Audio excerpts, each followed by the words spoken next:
16 दिसंबर का current affairs है, देखते हैं कि क्या है। इटली का डिप्टी प्राइम मिनिस्टर जो है एंटोनियो तजानी, वो इंडिया विज़िट किया है। कैसे याद रख सकते हैं इटली का डिप्टी पीएम? इटली जो है वो तजानी नाम है, तो इटली ताज़ा होता है करके इटली तजानी करके एंटोनियो तजानी करके हम जो है इसको याद रख सकते हैं। इटली का डिप्टी पीएम है। तो प्राइम मिनिस्टर कौन है इटली का? तो इटली का प्राइम मिनिस्टर जो है वो जॉर्जिया मेलोनी है। कैपिटल जो है इटली का रोम है और करेंसी जो है वो यूरो है।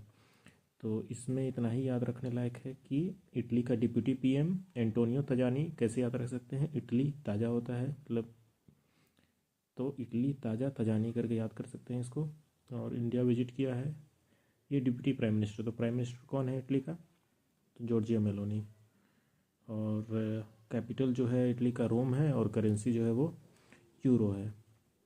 और अगर कुछ देखा जाए तो कुछ इसमें नहीं दिख रहा है याद करने लायक। अब बात करते हैं नेक्स्ट न्यूज़ की। तो कैबिनेट का कुछ जो है वो अप्रूवल है। तो पहला अप्रूवल जो है वो कंडक्टिंग सेंसस 2027 के सेंसस के लिए जो है वो अप्रूव किया है कैबिनेट ने। तो इसमें जो खर्चे की बात की गई है ये 2027 वाले सेंसस को कंडक्ट कराने के लिए वो है 11,718 करोड़। तो 11,700 करोड़ के आसपास अप्रोक्सीमेटली हमें याद रखना है।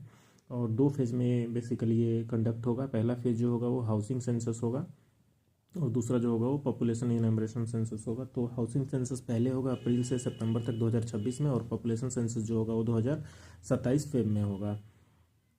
बाकी आपका फर्स्ट डिजिटल सेंसस इसको बोलेंगे कि this will be India's first fully digital census, जो हम मोबाइल या फिर iOS से फ़ोन से भी कर सकते हैं। और ये सेल्फ इन्यूमरेशन सेंसस है। फर्स्ट टाइम हाउस होल्ड जो है वो खुद ही फॉर्म सेंसस का जो है वो भर सकता है। तो ये फर्स्ट सेल्फ इन्यूमरेशन सेंसस है और फर्स्ट डिजिटल सेंसस भी है ये। अगर आगे बात करें इसका, तो ये किस चीज़ के अंदर, किस प्रोविज़न के अंदर ये जो है वो होता है? तो प्रोविज़न ऑफ सेंसस एक्ट 1948 के अंदर इसको जो है किया जाता है। एंड द सेंसस रूल्स 1990 के अंदर जो है इसको किया जाता है। तो मेनली याद रखना है कि सेंसस एक्ट 1948 के अंदर जो है इसको किया जाता है। नेक्स्ट जो न्यूज़ है वो मिनिस्ट्री ऑफ टेक्सटाइल ने जो है वो नेशन वाइड एक कैंपेन लॉन्च किया है, that is Chaupal program. Chaupal program कहने का क्या मतलब है कि हैंडीक्राफ्ट आर्टिसन जो है ना उसको एम्पावर करेगा चीज़ें बनाने के लिए। तो बेसिकली न्यूज़ है मिनिस्ट्री ऑफ टेक्सटाइल की तरफ से, और चौपाल प्रोग्राम को लॉन्च किया है nationwide to strengthen the handicraft ecosystem and empower grass root artisan. जो भी जो आर्टिसन है उनको एम्पावर करने के लिए और छोटे लेवल पे उनको जो है इम्प्रूवमेंट दिलाने के लिए ये अलाइन करेगा national handicraft development program NHDP के द्वारा, जो पहले आया हुआ था उससे इसको अलाइन करके और आगे इम्प्रूवमेंट के लिए दिया जाएगा। वाइस प्रेसिडेंट जो है इंडिया का CP राधाकृष्णन कुछ रिलीज किया है पोस्टेज स्टैम्प, वो एम्पायर पेरुम्बियार मुथैयर का। कुछ इंपॉर्टेंट है, उतना न्यूज़ है नहीं। डिपार्टमेंट ऑफ पोस्ट जो है वो बॉम्बे स्टॉक एक्सचेंज से साइन किया है ताकि म्यूचुअल फंड को जो है एक्सपैंड कर सके अक्रॉस इंडिया। तो किसका किसका है? डिपार्टमेंट ऑफ पोस्ट और Bombay stock exchange mutual fund को क्या करेगा? एक्सपेंड करेगा। आगे है इंटरनेशनल अफेयर में आपका इम्पोर्टेंट न्यूज़ है एक। 7th जो UN इन्वायरमेंटल असेंबली जो हेल्ड हुआ है वो केन्या नैरोबी में हुआ है। तो UN इन्वायरमेंट का जो हेडक्वार्टर है हमारा UNEP जिसको बोलते हैं, यूनाइटेड नेशन इन्वायरमेंट प्रोग्राम का जो हेडक्वार्टर है वो केन्या नैरोबी में है। और इसका जो इस 7th जो UN इन्वायरमेंट असेंबली जो हुआ है वो भी केन्या नैरोबी में हुआ है। तो इसको ऐसे याद कर सकते हैं कि इसका हेडक्वार्टर जो है UNEP का कहाँ पे है? केन्या नैरोबी में UNEP का हेडक्वार्टर है। और इसका अभी जो 7th वाला जो सेशन हुआ है वो केन्या नैरोबी में ही हुआ है। तो इसका जो हम थीम की अगर बात करें कि इसका थीम क्या है, तो advancing sustainable solution for a resilient planet. इसका थीम है advancing sustainable solution for a resilient planet.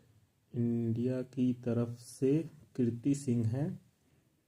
और अगर बात करें कि इसने एक अवार्ड भी दिया है, अवार्ड का नाम है winners of champions of the earth award. Champions of the earth award तो इंडिया से जो सुप्रिया साहू है जो कि CS है गवर्नमेंट ऑफ तमिलनाडु इंडिया से, वो champions of the earth award India की तरफ से इनको दिया गया है। क्या नाम है? सुप्रिया साहू। आगे थीम हो गया।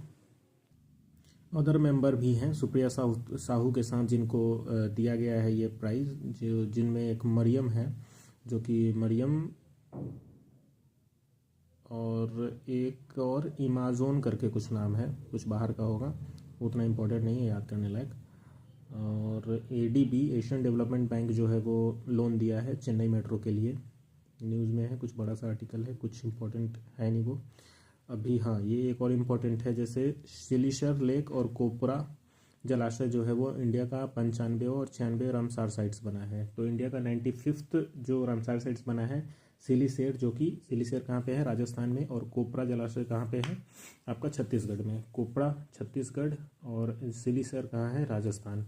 सिलीसेर, शेर का मतलब राजस्थान, वैसा करके एक फीलिंग आ रहा है कि हाँ राजस्थान में जो राजा लोग रहते थे, सिली शेर करके, तो सिली शेर करके, शेर करके हम जो है राजस्थान को याद कर सकते हैं। और कोपरा, कोपरा जलाशय छत्तीसगढ़ हम याद कर सकते हैं। कोपरा को कुछ नोमेनक्लेचर करके हम इसको याद कर सकते हैं कि कोपरा जो है वो छत्तीसगढ़, और जो सिली शेर कहाँ पे है, राजस्थान में है। तो ये 95वां और 96वां रामसार साइट्स जो है वो बना है। नेक्स्ट अगर बात करें कि सबसे अभी इंडिया में टोटल रामसार साइट जो है वो कितना है, तो ये दो को लेके टोटल रामसार साइट हो गया है 96। और गवर्निंग कन्वेंशन जो है रामसार कन्वेंशन ऑन वेटलैंड 1971 जो है इसको गवर्न करता है। State with highest number of sites, India में अगर highest number of Ramsar sites की बात करें तो सबसे ज़्यादा रामसार साइट जो है वो तमिलनाडु में है, उसके बाद यूपी में है, और तब बिहार में है। तो सबसे ज़्यादा रामसार साइट्स कहाँ पे है, तमिलनाडु, फिर यूपी और फिर बिहार। उसके बाद बात करें कि वर्ल्ड्स में पूरे टॉप रामसार साइट्स कहाँ कहाँ पे है, तो यूके में सबसे ज़्यादा है, मैक्सिको में है, और तीसरे नंबर पे जो है वो इंडिया में है। तो यूके, मैक्सिको और तीसरे नंबर पे India. Largest Ramsar site in India Sundarban wetland in West Bengal, और smallest Ramsar site in India Renuka lake in Himachal Pradesh. Largest Ramsar sites India में कहाँ पे है, सुंदरबन वेटलैंड इन वेस्ट बंगाल, और स्मॉलेस्ट कहाँ पे है, रेणुका वेटलैंड। अब ये आगे अगर बात करें कि वर्ल्ड्स का फर्स्ट जो रामसार साइट्स था वो कहाँ पे है, तो कोबोग पेनिनसुला ऑस्ट्रेलिया में है world's first Ramsar sites.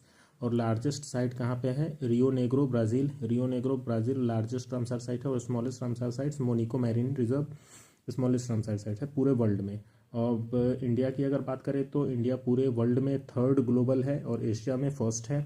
Asia में ये highest number of Ramsar sites hold करता है, और पूरे वर्ल्ड में बात करें तो थर्ड ग्लोबली है, फर्स्ट यूके है, सेकंड आपका मैक्सिको है।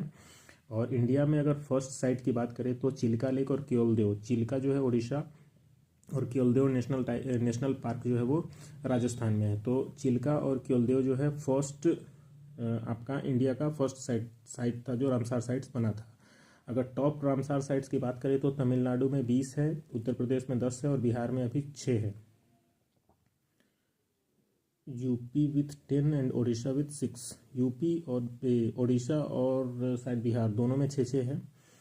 तो लार्जेस्ट रामसार साइट जो है वो सुंदरबन वेटलैंड है, जो कि वेस्ट बंगाल में है। और स्मॉलेस्ट रामसार साइट जो है वो रेणुका है, जो कि हिमाचल प्रदेश में है, ये हम देख चुके हैं। न्यूली एडेड रामसार साइट इन 2025, 2025 में जो नया रामसार साइट ऐड हुआ है वो है 11।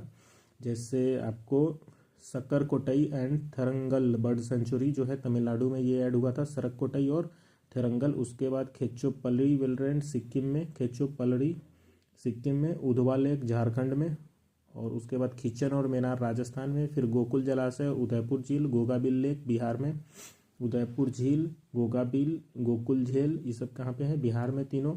और सिलीसेयर लेक अभी राजस्थान में, और कोपरा छत्तीसगढ़ में, ये अभी अभी इसको ऐड हुआ है। तो रामसार साइट कन्वेंशन की बात करें तो ईरान में जो शहर है रामसार का वो 1971 में वहाँ पे अडॉप्ट किया गया था। अगर हेडक्वार्टर की बात करें कि रामसार कन्वेंशन और फिल्टन का हेडक्वार्टर कहाँ पे है, तो वो हमारा स्विट्जरलैंड में है। हेडक्वार्टर कहाँ पे है रामसार साइट्स का, स्विट्जरलैंड में। वेटलैंड स्वीट ऐसे करके हम इसको याद कर सकते हैं। आगे अपॉइंटमेंट की बात करें तो सीज रिपब्लिक का न्यू प्राइम मिनिस्टर जो है बनाया गया है एंड्रेस बेबीज़ को। तो सीज रिपब्लिक बेबीज से इसको हम लर्न कर सकते हैं। आगे स्पोर्ट्स है एक, स्पोर्ट्स में इंडिया जो है वो हांगकांग को डिफीट किया है। First ever squash world cup title in Chennai. Chennai में जो first squash world cup title हुआ था, स्क्वैश वर्ल्ड कप टाइटल, अभी स्क्वैश वर्ल्ड कप टाइटल, तो इंडिया ने किसको डिफीट किया है, हांगकांग को डिफीट किया है।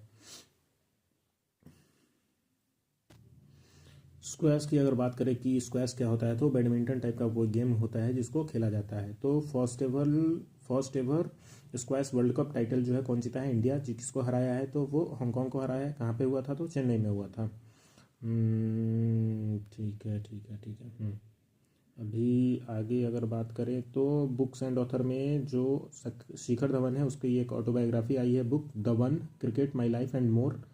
तो the one cricket my life and more किसका बुक है, तो शिखर धवन का, इसे याद कर सकते हैं।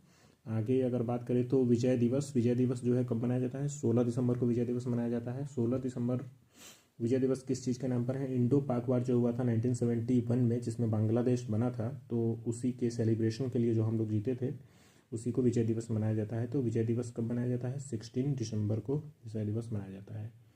तो इतना ही न्यूज़ था।